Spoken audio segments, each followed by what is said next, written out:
Good afternoon, everybody. Afternoon? Yeah, I think by the time I post this, it'll be afternoon. It is bright and sunny today in New Jersey and really cold. Really, really cold. So, yeah, that's why I've got the little shawl over my t-shirt. Anyway, got my bus driver drag on, but it's really cold. Really, really cold. Anyway, so thank you so much for all the comments. We got a lot of comments off that Sunday in Sabelle. I had a feeling we would.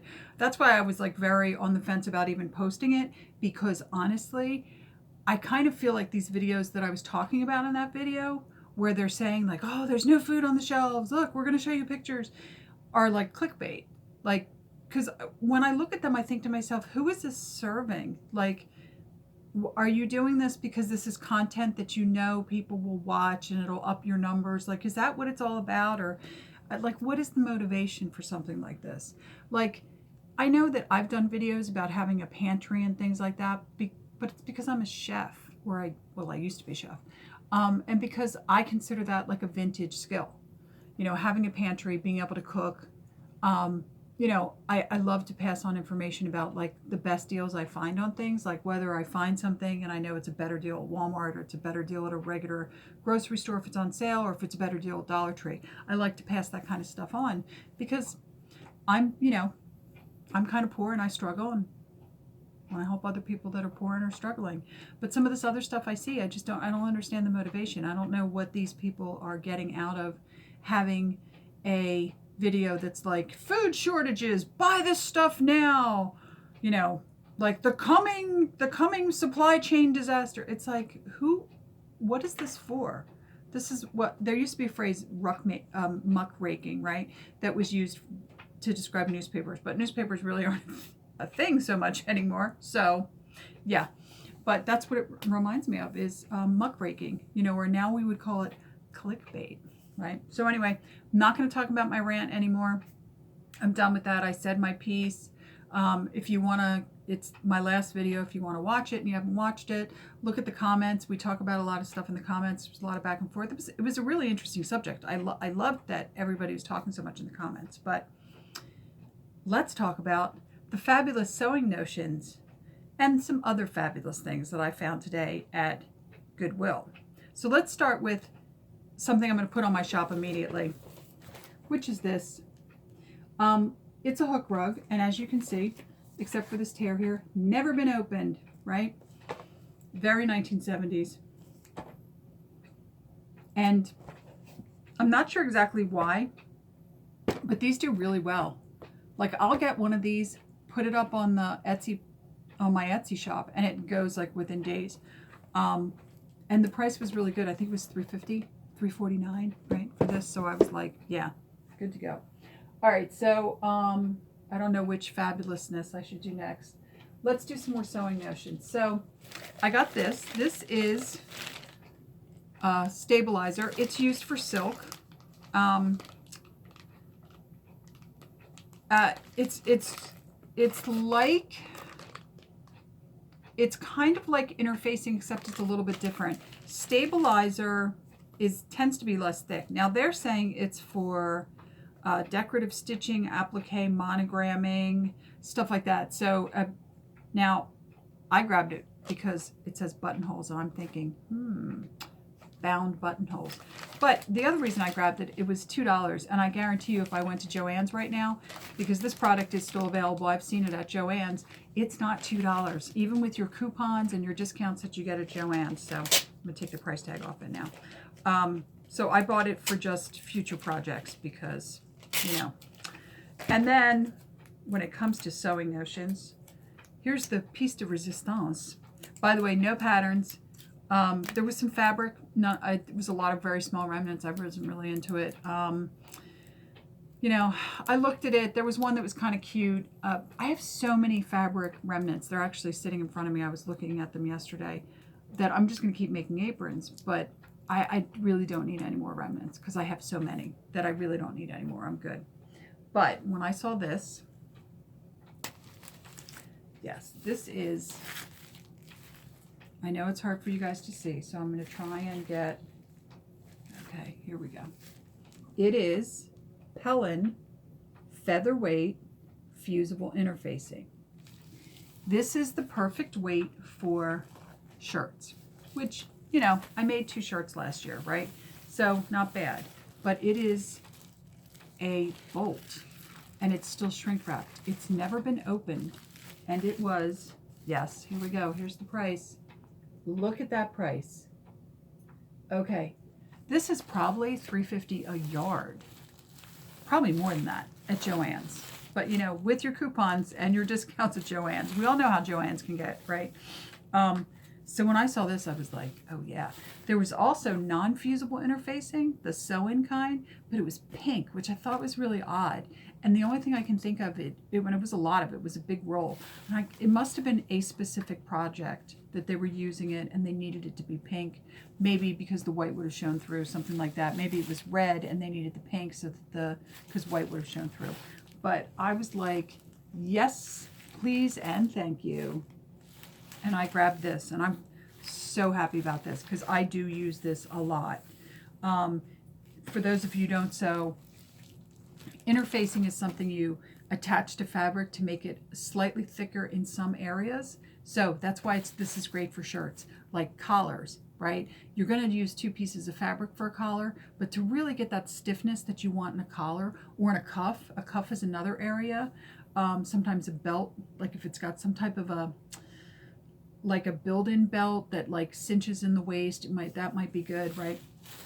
You're going to use fusible interfacing. And as you can imagine, you can use a lot of it depending on your project. It's also great for like facings where your buttons are going. So stuff like that.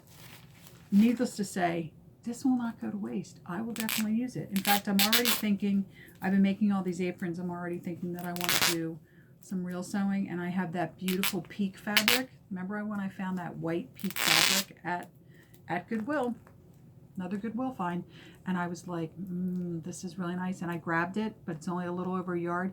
I'm going to try and make myself a summer shirt out of that, and that might be my very next project, but we'll see. So yeah, this was an amazing find. And then the most fabulous of all finds. Okay, so can you guys see this? This is probably brass. It's amazingly heavy. It's definitely vintage. I don't know how old, but I can tell you this. It had this in here. By the way, this isn't actually a coin purse. This would have had a little rectangular mirror that went in it, and you could put coins in it, but it would have had a little mirror that went in it for you to check your lipstick. Sometimes the mirrors were plain, sometimes they had like faux tortoise around them, something like that. Now it does have, she's a little wounded, but I think that I can repair her based on, I'm looking at where the old stitches were, and I think I can repair her pretty easily because the stitches seem to just go, yeah, and satin lining, pocket, whole 9 yards. It does have some lipstick. They all do. You know, when they're this age, you're going to get some lipstick, guys. You know, it's just inevitable. No label, though. And that's the weird thing to me, because I feel like there should be an RN label in here somewhere or a maker's label. So I'm a little surprised that neither are in here. I'm going to go ahead and look it up on like Etsy, see if I can find something really similar, see if there's maybe a picture. Sometimes I'm not going to list this on Etsy, but I'll do that when I find things like this. And I'm shocked how many times I find the exact item that I have.